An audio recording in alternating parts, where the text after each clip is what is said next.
بسم اللہ الرحمن الرحیم۔ محترم ناظرین السلام علیکم۔ ناظرین، آج کی ویڈیو میں ہم آپ کو بتائیں گے کہ کس طرح حضرت یوسف علیہ السلام قید خانے سے آزاد ہوئے اور کس طرح وہ عزیز مصر کے رتبے پر فائز ہوئے۔ اس کے علاوہ مصر میں پیدا ہونے والے قحط کی صورتحال اور اس سے نپٹنے کے لیے حضرت یوسف علیہ السلام کی تدابیر کے بارے میں بھی بیان کریں گے۔ جس دن حضرت یوسف علیہ السلام کو قید خانے میں لے جایا گیا، اسی دن بادشاہ کے دو نوجوان درباری بھی قید میں ڈالے گئے۔ ان میں سے ایک بادشاہ کا ساقی اور دوسرا باورچی تھا۔ ان پر الزام یہ تھا کہ وہ بادشاہ کو زہر دے دینا چاہتے تھے۔ دوسرے دن وہ قیدی ساقی حضرت یوسف علیہ السلام کے پاس آیا اور کہنے لگا، میں نے خواب میں دیکھا ہے کہ میں بادشاہ کے لیے انگور کا رس نچوڑ رہا ہوں۔ پھر اس کے ساتھی نے کہا کہ میں نے بھی خواب میں دیکھا ہے کہ میں نے کچھ روٹیاں سر پر اٹھا رکھی ہیں اور پرندے ان کو نوچ نوچ کر کھا رہے ہیں۔ تب انہوں نے حضرت یوسف علیہ السلام سے اپنے خواب کی تعبیر پوچھی اور کہا، تم ہمیں نیک آدمی نظر آتے ہو اور تمہارے چہرے پر بزرگی کے آثار نمایاں ہیں۔ جب حضرت یوسف علیہ السلام نے دیکھا کہ یہ دو آدمی ان کی باتیں سننے پر آمادہ ہیں، انہوں نے وقت کو غنیمت سمجھا اور قید خانے کے اندر ہی دین حق کی تبلیغ شروع کر دی۔ انہوں نے فرمایا، میں تمہارے خوابوں کی تعبیر تمہارا کھانا آنے سے پہلے بتا دوں گا۔ یہ علم بھی ان علوم میں سے ہے جن کی تعلیم خدا نے مجھے دی ہے اور مجھے خوابوں کی تعبیر سے آگاہ کر دیا ہے، کیونکہ میں نے ان لوگوں کے دین سے منہ پھیر لیا ہے جو خدا پر ایمان نہیں رکھتے اور قیامت کے منکر ہیں۔ میں اپنے آباء و اجداد یعنی حضرت ابراہیم، حضرت اسحاق اور حضرت یعقوب علیہ السلام کے دین کا پیرو ہوں، اور ہمارے لیے یہ درست نہیں کہ ہم کسی کو خدا تعالیٰ کا قرار دیں۔ اے میرے ساتھیو، تم بھی انصاف کرو کہ کیا یہ مختلف معبود اور بے قیمت بت بہتر ہے یا خدا تعالیٰ کو بہتر ہے؟ یہ بت ان کی پرستش تم کرتے ہو، صرف نام سے خدا نہیں، تم نے اور تمہارے آباء و اجداد نے خدا تقدیر ہے، لیکن خدا کی طرف سے ان کی حفاظت کی کوئی دلیل حاضر نہیں ہوئی۔ یہ چند جملے کہنے کے بعد حضرت یوسف علیہ السلام نے جاری رکھی اور ان دونوں کے خوابوں کی تعبیر بیان کرتے ہوئے کہا، اے میرے ساتھیوں، تم میں سے جس نے یہ خواب دیکھا ہے کہ وہ انگوروں کو نچوڑ رہا ہے، اس کے خواب کی تعبیر یہ ہے کہ جلد ہی اس کی آزادی کا وقت ظاہر ہوگا اور وہ اپنے عہدے پر بحال ہو جائے گا۔ اور جس نے خواب میں دیکھا ہے کہ وہ سر پر روٹیاں اٹھائے ہوئے ہے، اس کے خواب کی تعبیر یہ ہے کہ جلد ہی اسے سزائے موت دے دی جائے گی، وہ گولی پر لٹکا دیا جائے گا اور پرندے اس کا مرض نوچ نوچ کر کھائیں گے۔ یہی ہے ان خوابوں کی تعبیر جو تم نے مجھ سے بیان کیے ہیں۔ پھر حضرت یوسف علیہ السلام کو خیال آیا کہ یہ ساقی کہ جو جلد ہی رہا ہو کر شاہی دربار میں جانے والا ہے، کیوں نہ اس کے ذریعے سے اپنی رہائی کی صورت پیدا کرے۔ لہٰذا انہوں نے اسے مخاطب کر کے کہا، جب تم شاہی دربار میں پہنچو تو بادشاہ کو میرے بارے میں بتانا اور میری بے گناہی کا ذکر کرنا، شاید تم مجھے قید سے نکال دے۔ ان دونوں اشخاص کے خوابوں کی جو تعبیر حضرت یوسف علیہ السلام نے بتائی تھی وہ اسی طرح کی ہے، یعنی ان میں سے ایک کو قید سے رہائی تھی اور دوسرا غنیمت کا۔ لیکن افسوس ہے کہ وہ ساقی حضرت یوسف علیہ السلام کو بھول گیا اور انہیں کئی سال قید خانے میں گزارنے پڑے۔ ایک صبح کو جب بادشاہ نیند سے بیدار ہوا تو ایک خواب جو اس نے دیکھا تھا اس سے وہ سخت پریشان نظر آ رہا تھا۔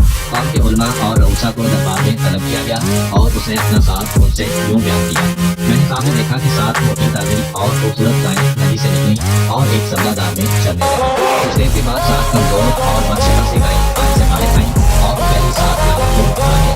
پھر میں نے اندر کی 7 ہری اور 7 سوکھی گائیں دیکھی۔ خواب بیان کرنے کے بعد بادشاہ نے آدمی کو خاطر کرتے کہا، اب تم لوگ مجھے بتاؤ اس خواب کی تعبیر کیا ہے؟ انہوں نے بہت غور و خوض کیا، لیکن انہوں نے خود کو اس خواب کی تعبیر سے عاجز پایا اور کہنے لگے، جو کچھ آپ نے دیکھا ہے وہ آپ کی تمام پریشانی کا نتیجہ ہے اور ہم اس قسم کے خوابوں کی تعبیر نہیں جانتے۔ تاہم بادشاہ کا خواب ایک وسیلہ تھا جو خدا نے حضرت یوسف علیہ السلام کی رہائی کے لیے فراہم کیا تھا۔ چنانچہ اس خواب نے اس ساقی کو یوسف علیہ السلام کی یاد دلا دی اور اسے برسوں پہلے کا واقعہ یاد آ گیا۔ وہ فوراً بادشاہ کی خدمت میں حاضر ہوا اور کہنے لگا، بادشاہ سلامت، آپ کے قید خانے میں ایک عالی در، روشن خیال اور دانشمند شخص موجود ہے جو خواب کی تعبیر بتانے میں ماہر ہے۔ آپ مجھے قید خانے تک جانے دیں تاکہ میں اسے آپ کے خواب کی تعبیر پوچھ لوں۔ وہ ساقی بادشاہ سے اجازت لے کر قید خانے میں آیا، حضرت یوسف علیہ السلام سے ملا اور کہنے لگا، اے راست کو یوسف علیہ السلام، آپ مجھے بتائیں کہ اگر خواب میں یوں دیکھا جائے کہ 7 کمزور گائیں 7 موٹی تعبیر گائیں کو کھا دیں اور پھر اندر کی 7 ہری اور 7 خوش گائیاں نظر آئیں تو اس خواب کی تعبیر کیا ہے؟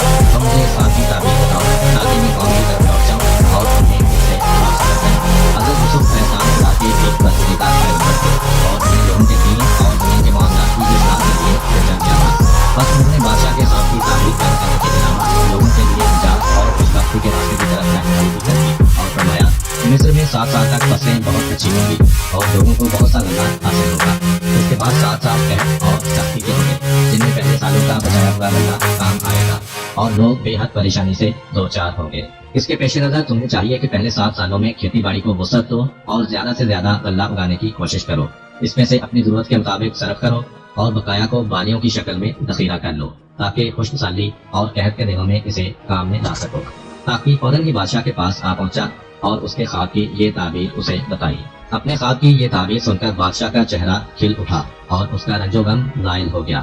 وہ سمجھ رہا تھا کہ یہ تعبیر اس کے خواب کے عین مطابق ہے جو کسی بہت ہی عقل مند آدمی نے بیان کی ہے۔ چنانچہ اس نے حکم دیا، یوسف علیہ السلام کو میرے پاس لے آؤ تاکہ میں زندگی کی پریشانیوں اور مشکلات میں اس سے مدد لے سکوں اور اس کے نظریات سے فائدہ اٹھاتا رہوں۔